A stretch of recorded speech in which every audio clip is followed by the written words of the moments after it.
Thousands of Cherokee once walked this path, part of a forced migration, an overland journey covering more than 800 miles, a journey that cut through southern Illinois in the dead of winter. The Cherokee called this trail the place where they cried. We know it as the Trail of Tears. I'm Mark Kiesling. Join me as we follow in their footsteps today on Illinois Backroads.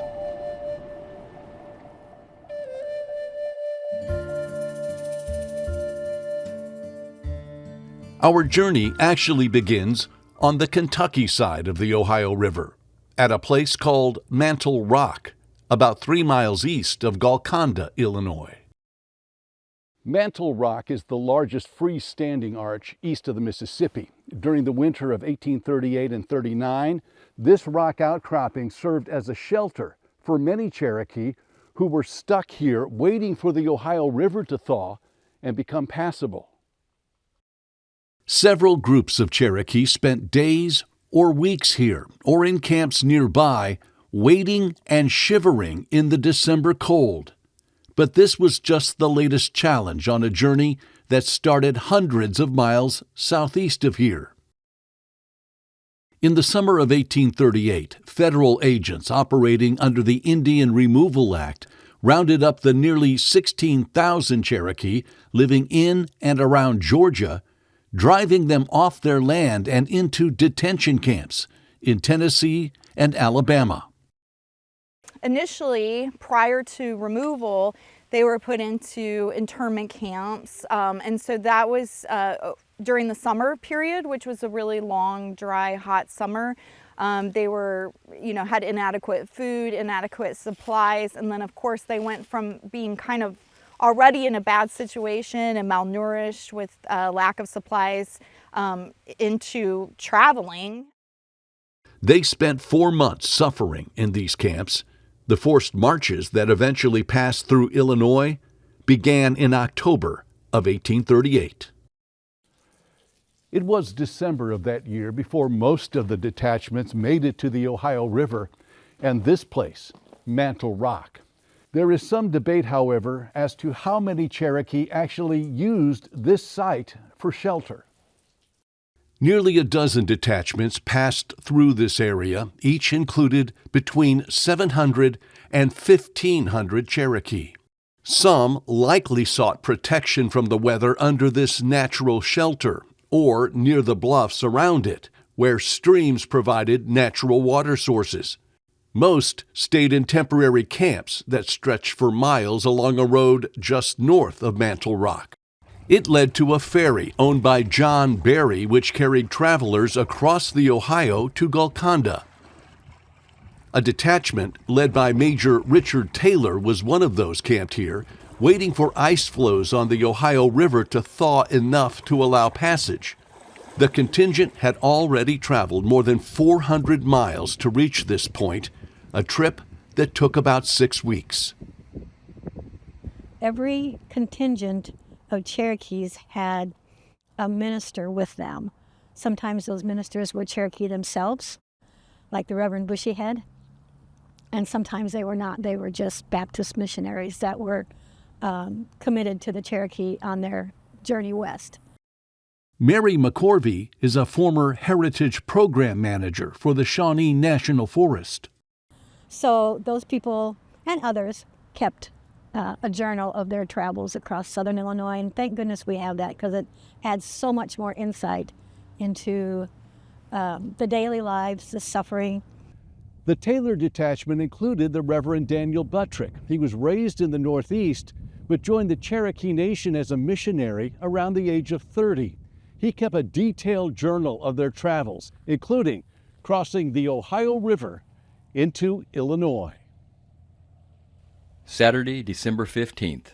Early in the morning, the detachment started for the river and commenced crossing about 10 o'clock. The weather was pleasant and still, affording us a favorable opportunity for crossing the river. Reverend Daniel Buttrick, Taylor Detachment. Once the Cherokee crossed the Ohio, they camped near Golconda. Cherokee leaders expected a fairly quick journey through southern Illinois, a trip of about 55 miles. Dr. Mark Wagner is a former professor at SIU and led the university's Center for Archaeological Investigations. He's done exhaustive research on the Trail of Tears in Illinois. In 1837, there was a group that came through, one of the first groups came through, and they got through in a matter of days or a week because their weather was great. But the group that came through in 1838 the weather was just awful, and they came through in the winter, and they got stuck for months in southern Illinois. By the time the Taylor detachment arrived on December 15th, several detachments had already passed through this area, and many landowners in Pope County were growing tired of the Cherokee's presence. As soon as one contingent got across the river from Kentucky into Golconda, they moved to where they knew they were supposed to be camping, and the farmer wouldn't let them do that anymore. So they had already set up camp, and then the farmer rode in and said, "Get off my land," basically. So they moved to the next spot that had been assigned, and the same thing happened. The trail the Cherokee used was actually a very old trail that connected the Ohio and the Mississippi rivers, with river ferries at either end. So if you take that trail, you can bypass having to go down to the confluence and then coming up the Mississippi. And a lot of people did that, and so it was well known in the 1800s about that trail. So the Cherokee are not arriving here and wandering aimlessly around looking for a way. They're following that trail, and the people know they're coming. The trail was located within 5 miles of either side of what is now Illinois Route 146, stretching from Golconda in Pope County to the Mississippi River just beyond Ware in Union County. Most of the Cherokee marched alongside caravans of wagons hauling supplies, but those supplies would only last a few days, then had to be replenished. That presented a chance for many locals to make money. The Trail of Tears was an economic opportunity for people in southern Illinois and Kentucky that was never going to come again. You have 10,000 people coming through that are going to need shelter, going to need food, going to need Fodder. places to stay, and a lot of people can make money off of that. And so that's one of the things that's going on. And if people could make money off of it, they were more welcoming, and if they couldn't, they may not be. The Cherokee also had to endure adverse weather conditions. The trip through Illinois did not go as expected. The harsh winter conditions meant instead of a week or days, these later detachments needed 6 weeks to get from river to river. Some were in Illinois much longer. And when they got here, this was the worst time. I think it took some of those contingents like 3 months. Some of them had entered at Golconda in October, and they didn't get cross into Missouri until the new year. So they were here for quite some time and needed obviously a lot of resources. Many died of exposure, malnutrition, various diseases, and physical exhaustion. At nearly every stop, the Cherokee held funerals and burials. Thursday, December 20th. As several wagons and some sick persons are still behind, we wait today for them. This morning, a little child about 10 years old died. Reverend Daniel Buttrick. There were elderly, there were children, and so just the harsh conditions were just made it really difficult for them to continue. There were a few bright spots along the way, though. On December 21st, Buttrick wrote, "They traveled 6 miles to a very pleasant spot." McCorvey and Wagner believed that place was here, present-day Dixon Springs State Park, a place where people still come to camp when the weather is more favorable. Dixon Springs was located directly on the trail, and back then, the area was known for its 7 springs of mineral-enriched water. Those springs and streams provided a natural water source important for any campsite. It's still a place of natural beauty. These bluffs not only provided an incredible view for the Cherokee, they also provided shelter from the wind. Several years after the Cherokee passed through, Dixon Springs became a health spa, attracting hundreds of visitors annually. But while the Taylor detachment was there, the weather turned threatening. Temperatures dipped again, and a cold front brought strong winds. Sunday, December 23rd. The wind blew a gale nearly the whole night and seemed to threaten almost certain calamity, both by scattering the fire through the leaves and tents and also by throwing limbs, trees, and the like upon our head.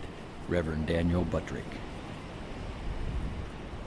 Reverend Buttrick noted 2 more children in his party died of a stomach illness while at Dixon Springs.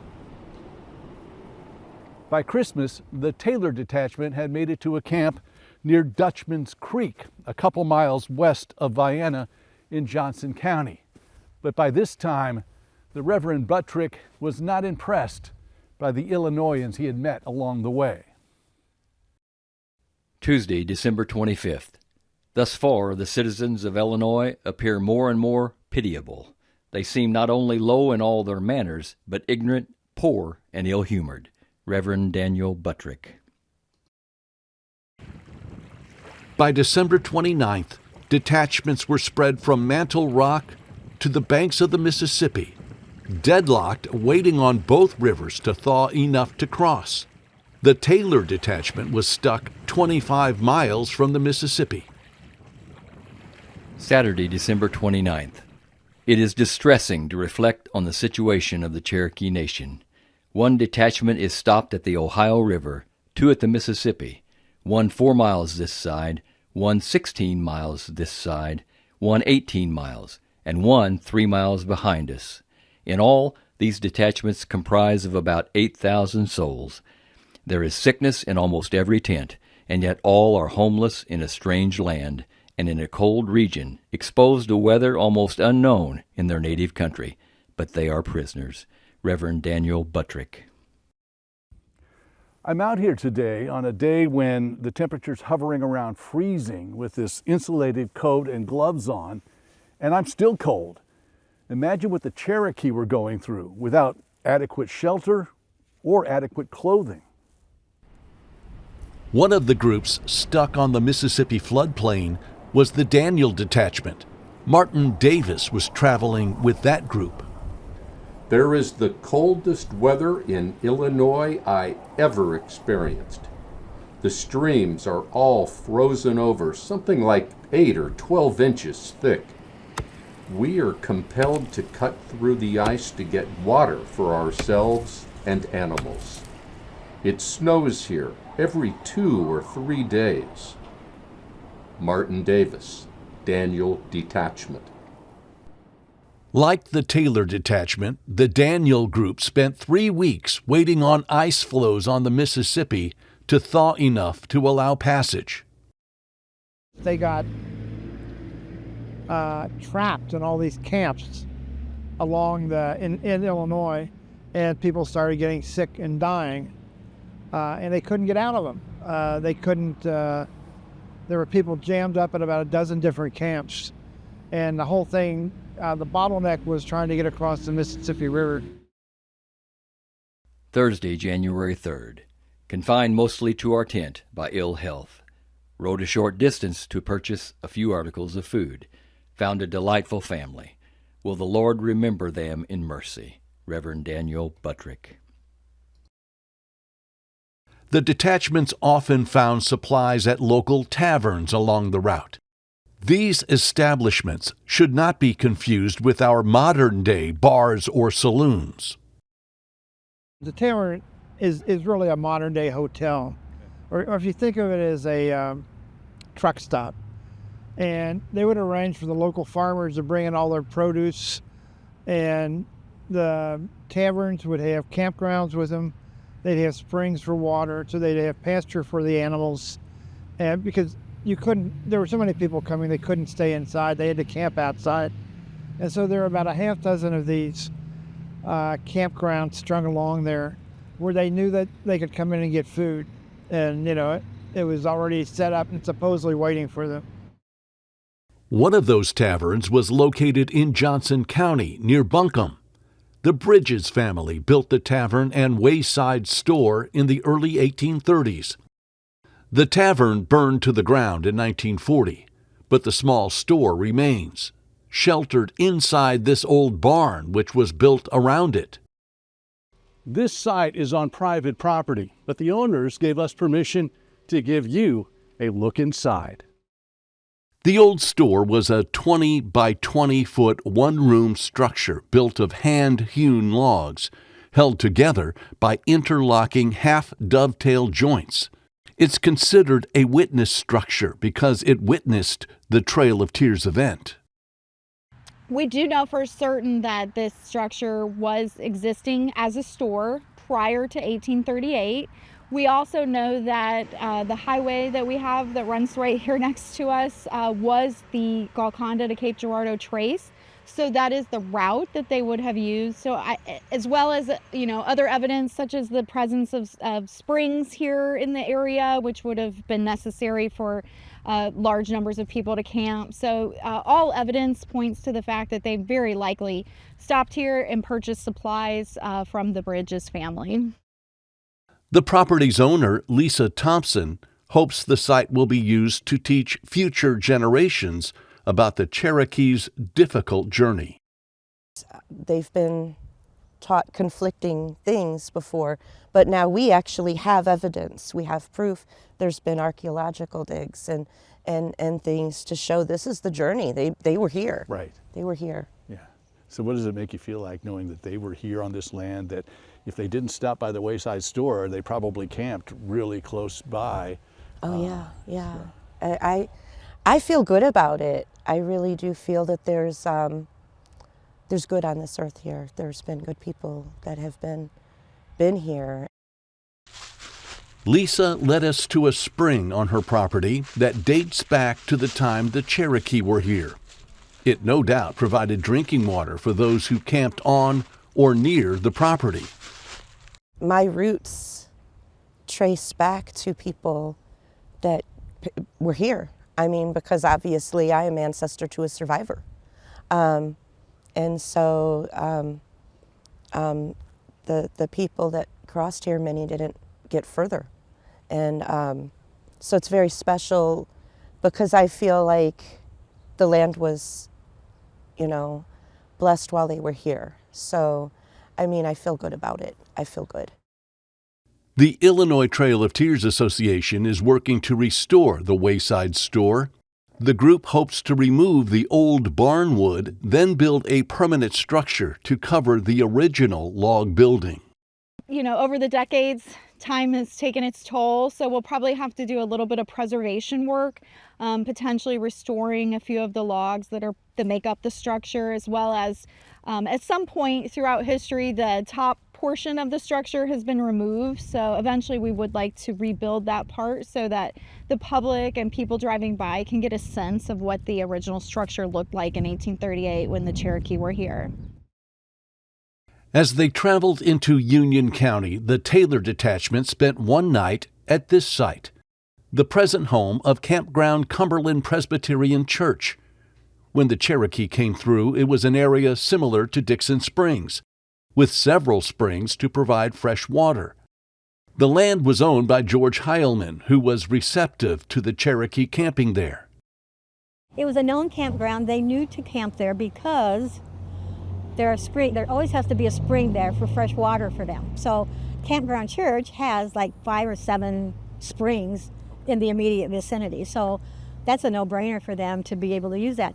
But they also asked permission from a Mr. Heileman if they could bury some recently deceased Cherokee, and he graciously said, of course, I have 2 sons up here. You're welcome to use that cemetery as your cemetery. Recent studies using ground-penetrating radar did discover unmarked burial sites on these grounds near where Heilman buried his children. Signs at the site point out the area of those unmarked graves. And while it's likely those graves belong to Cherokee people, it's impossible to know for sure.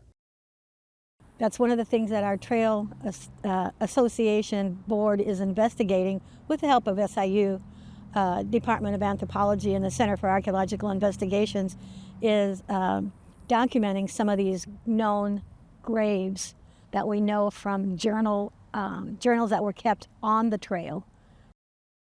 Wednesday, January 23rd. We traveled again 5 miles and camped 2 miles beyond Jonesboro. This is a pleasant little village, and its moral character much better than that of any we have seen in the state. Reverend Daniel Buttrick. As they made their way past Jonesboro, the Taylor Detachment joined several other groups, still waiting to cross the Mississippi River. They gathered here on Hamburg Hill. It's one of the few undisturbed places in Illinois where you can still walk in the Cherokee's footsteps. So Hamburg Hill is a certified site on the National Historic Trail, and this particular location, we have about 1.25 miles of the original road corridor that the Cherokee would have walked on. So this right here behind us is the road that was here in 1838, and the Cherokee would have traversed up the hill and then down this road onto the Mississippi River floodplain, which would lead to Hamburg Landing, which was one of the ferry locations that got them across the Mississippi. Friday, January 25th. We proceeded 7 miles to the bank of the Mississippi River. We fixed our tent on the bank of the Great River, one of the wonders of creation. Reverend Daniel Buttrick. A day later, Reverend Buttrick and his wife crossed into Missouri. But it was another 18 days before the rest of their contingent made it across the Mississippi, completing a 2-month journey across southern Illinois. The Trail of Tears was designated a National Historic Trail in 1987 through an act of Congress. The Illinois Trail of Tears Association works to keep alive the history and the lessons learned through the suffering. It's a hack phrase, but we just have to keep it here. We have to keep it so that it's here for future generations. And I know that sounds very trite, but there's no other person that's going to be able to do that unless we act on it. I think it's really important. It helps to evoke an emotional response, I think, when you actually see this old abandoned roadbed and know that 10,000 people walked on this. And you know, they weren't even halfway to their new home yet by the time they were here in southern Illinois. They still had a very long way to go.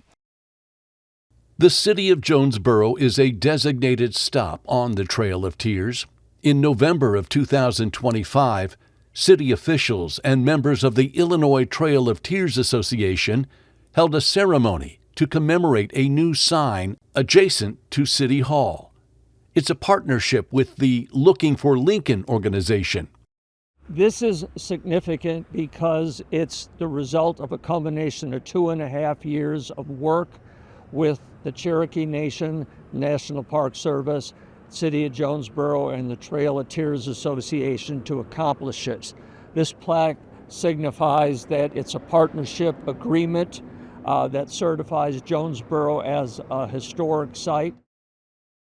The Cherokee finally made it to Oklahoma in the spring of 1839. The death toll from the internment camps, the forced marches, and the aftermath was an estimated 4,000 people. That's nearly a quarter of the 16,000 population. Today, the Cherokee Nation numbers close to 500,000 people. But the memories of their ancestors' suffering remains. Trail is extremely important to the Cherokee, to the modern day Cherokee. Yes. It is a very tragic part of their history, and they haven't gotten over it. And it's still like an open wound. We close with the words of Cherokee poet and educator Ruth Margaret Muskrat Bronson, who wrote a poem in 1922 entitled Trail of Tears. It ends this way. From the homes their fathers made, from the graves the tall trees' shade. For the sake of greed and gold, the Cherokee were forced to go to a land they did not know. And Father Time or wisdom old cannot erase through endless years the memory of the Trail of Tears. I'd like to thank the Illinois Trail of Tears Association for their help on this production, especially President Heather Carey and the husband-wife team of Dr. Mark Wagner and Mary McCorvey. For more information on the Trail of Tears in Illinois, scan this QR code.